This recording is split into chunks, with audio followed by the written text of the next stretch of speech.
That's good and solid.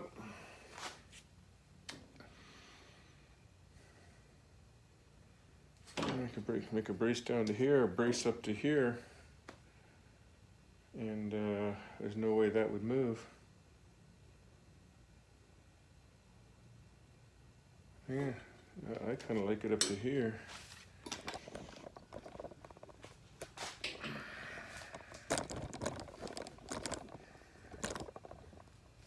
Figure something out.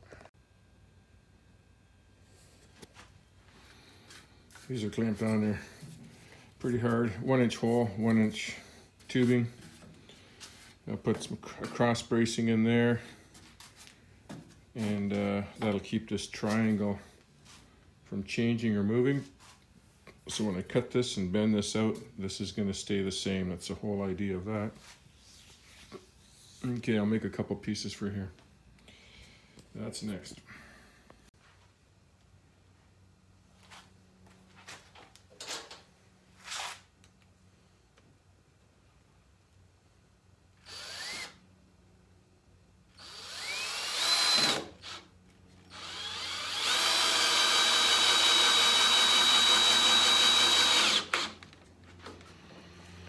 Pretty solid. Put another piece on the other side.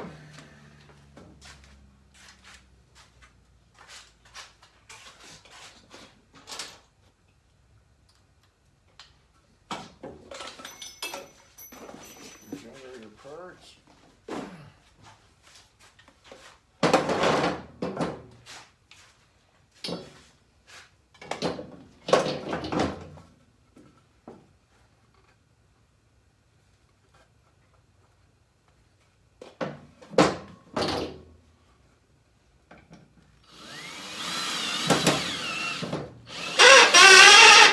Wood's really hard and old.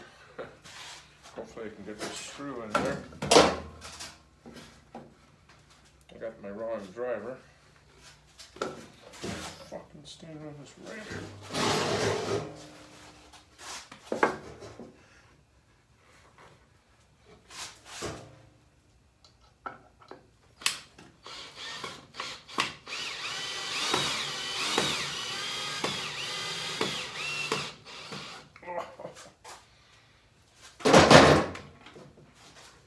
Hard old dried wood. Not sure where I got that from.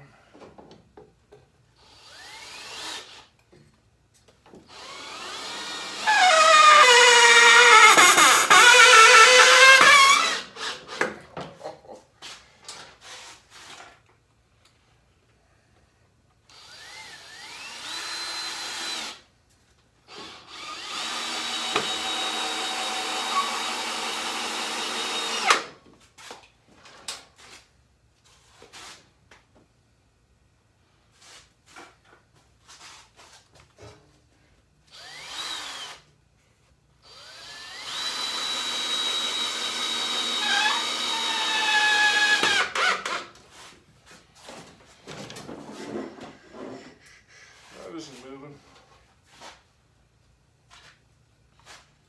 Yeah, it's good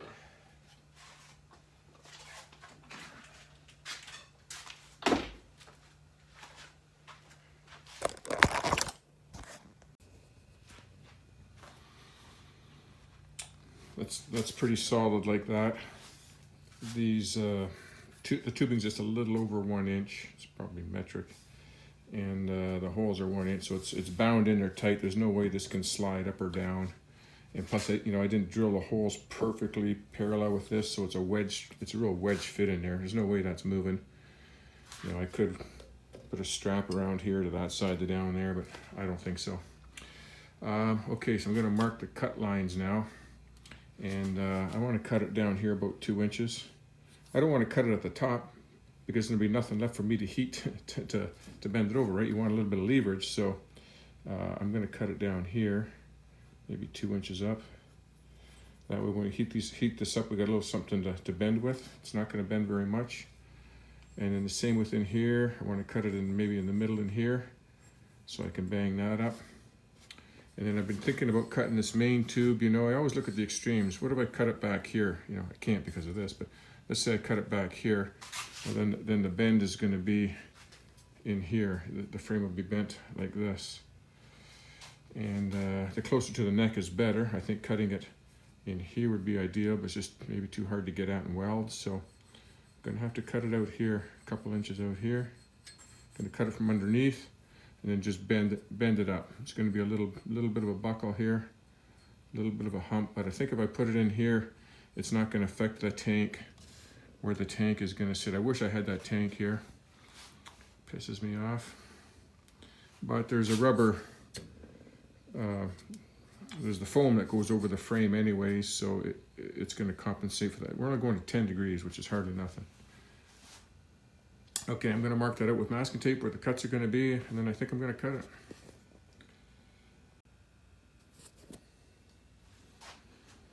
Okay, there is the contraption I've got right now. That's pretty damn solid.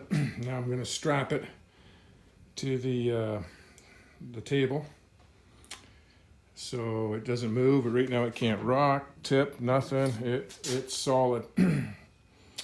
Because I want to get my level on here and double check the degrees before I start, and then I'll know when I'm at 10 degrees past that. Should be 28 degrees and should bend to 37. This bench is pretty level, but I'll check it again. And plus I'm going to use a vertical level, which will get me bang on. Yeah, so that's it there. I'll have building instructions and a description below.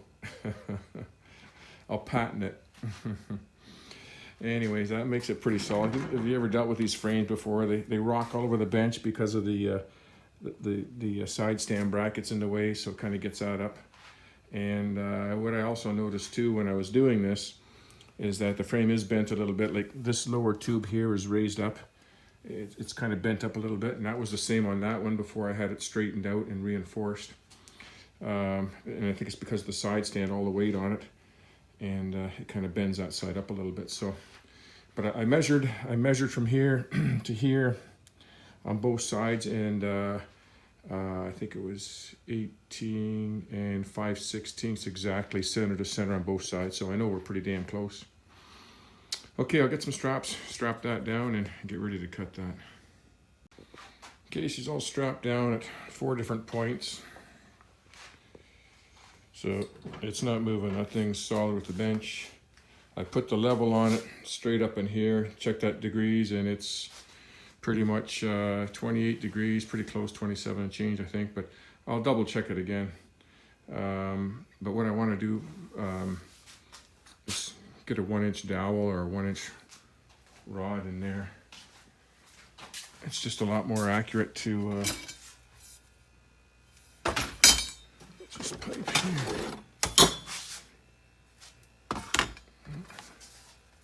This one here. Okay, like this here. If I had a 1-inch pipe, it'd be perfect, but maybe I can get a 1-inch dowel, and then this is a lot more accurate to work with.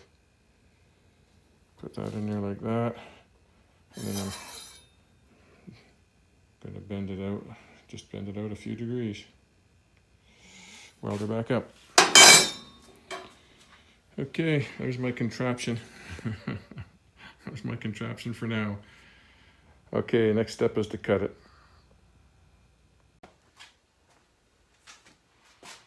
I got this 1-inch dowel fit right through with the 1-inch bearings there, and it's a real snug, tight fit. And then I'm just holding this level on here, and you know, I know the bench isn't 100% level. It's pretty damn close though. Turn it this way so you can see a little better. And then I'm checking here, getting this bubble pretty dead level there. And I got this set at 28 degrees.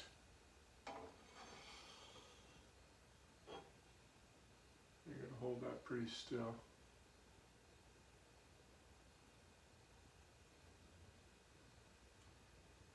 Could be more accurate, but that's pretty close. It's actually 28.3. So if I bend that to 38.3, and it should be pretty good.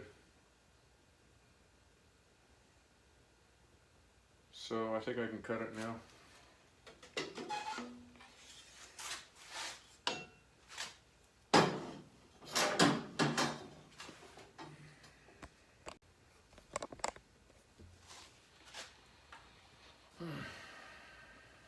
I'm going to cut it about there. Gives me room to bend it.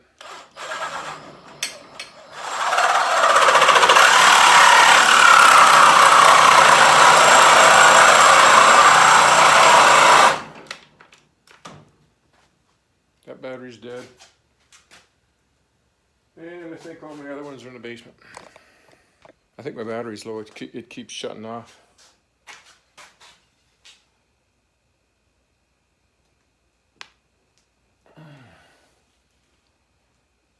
I don't think that's 10 degrees, but let's find out. We'll set this thing for 38.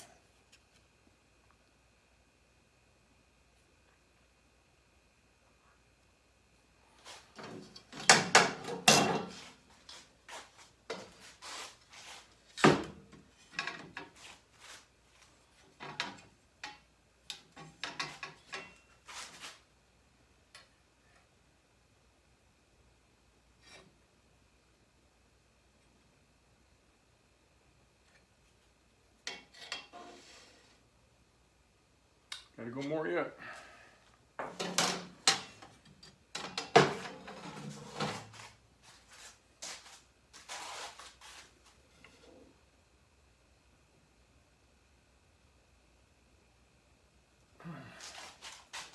Try that.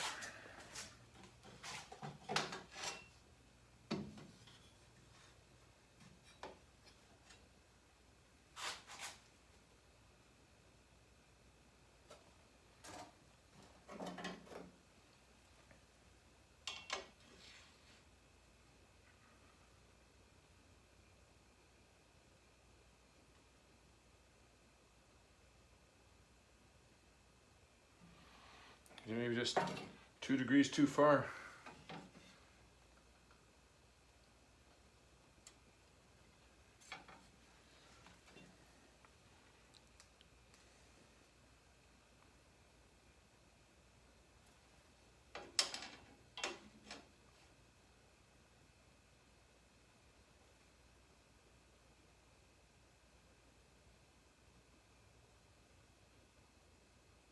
That's pretty good right there. Okay, that's really close, within a half a degree.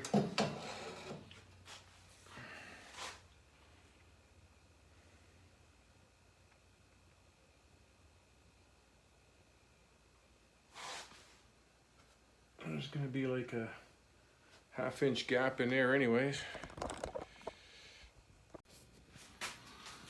So I think what I'm going to do, I'm going to tack a little bridge in here to hold it in place so that can't change, and then take it to Peter's in the next day or two, and we'll heat these up and get them all mounted back where they're supposed to be. But you can see here I'm going to have like a 1-inch gap here, or 3/4 of an inch gap, so it would be nice to have a tube, to slide a tube over that and then slide it down. So I'm gonna need like a 2-inch tube on either one of these. I might try to, maybe all 3 of them. I might try to find a 1-inch pipe somewhere where I can do that, thin walled pipe with an interior hole of a 1-inch. Make it a lot easier. But anyways, she's cut. That's the first part, because I'm gonna be cutting a bunch of stuff out of here too. I'm going to be dropping this down here. Dropping that seat down and put a solo seat in there. Cutting this off. Not sure what I'm going to do. I might go with an idea that I did years ago. Okay, that's it for right now. Okay, I got that all prepped and ready for welding. Just got to heat these up, bend it back, but I got to weld this one in first. We'll get this one nice and firm. And I'm going to get Peter to do that. He's a good welder. I think we're going to have to make a filler piece for in there. But he'll know what to do. That's what he does for a living, so. Okay, but I really would like to find a collar, put a collar on each one of these. And, well, that'd be a lot stronger, way stronger. Okay, that's it for now. Change of plans. I took a picture over to Peter there and showed him what I was thinking about doing, but sliding a collar over top of each of these and welding it. That'd be the easiest way for me to do it. But fail safe if I did it that way, you know, it'd be pretty strong. But he says, no, we're going to bend it back and we're going to cut a piece of tubing that'll fit right in between, and then he'll bevel them all, weld it, grind it down. You won't even be able to tell, and be just as strong. But I remember when I did that bike, nowhere could I find that type of tubing anywhere that size. Not in Canada or not even in the States. I looked everywhere online. But I got some here because I'm cutting this off. And you can see here where somebody's bastardized all this here. So I'll cut it off clean in here. Well, it doesn't matter. I'll cut it off here on either side. And I may use a piece of this still, like the bottom 6 or 8 inches of this. I'm not sure. But I'll have more than enough to cut a, you know, half inch. It's probably going to be 3/4 of an inch I'm going to need. So that's the same size of piping right there. That's what I'm going to use. Stick that piping in there, fill it in, and that'll look pretty good. Okay, that's all I'm going to do for tonight. Peter's so damn busy. People just keep stopping by, and he's supposed to be working on a car in his garage, and he's got another one coming, and then somebody brings by a trailer, needs help right away, so he's grinding a trailer all up, fixing that for them, and it's dark out now. It's getting dark early. I'm not sure what time it is, 7:30 or something like that. But it's black out now. So nothing's going to get done on this for a little while now, for a few more days anyways, or next week. He's got to get caught up. But I still think I will get a little piece of metal. This is 2 millimeters thick, approximately 2 millimeters thick, and this tubing up here, it's only like 1.5 mil. It's thinner than this piping. But I'd like to put a little piece in there to bridge it, tack it, and so everything stays in position until I can get it to Peter's next week, and then we'll heat these up, straighten them all out, weld them up. Anyways, we're getting a little closer. My tire came in. That's a front or rear tire, depending on the rotation way you put it on. And so that's going to go on that Harley rim there. I found a disc, and I'm just waiting for the guy to email me back about that. And then I got to find a sprocket, and like I say, space the sprocket out. Then I can get this frame all jigged up, and then focus on this part of the frame, getting everything cut down to how I want it. And before I get it all sandblasted and painted. So it'll be nice once I get this all, like a rolling chassis where I can sit on it and figure out the seat. I got to get that tank. Somehow I got to get that tank over there. I heard of a guy in Sarnia. I think he's native. And he goes across that bridge 2 or 3 times a week because he's native. He can go on either side of the border. And he's picking up parcels for people. So I'm going to see if he can pick up that tank for me and a couple other things. So that's the only way I'm going to get that tank this year. So, okay, that's it for tonight.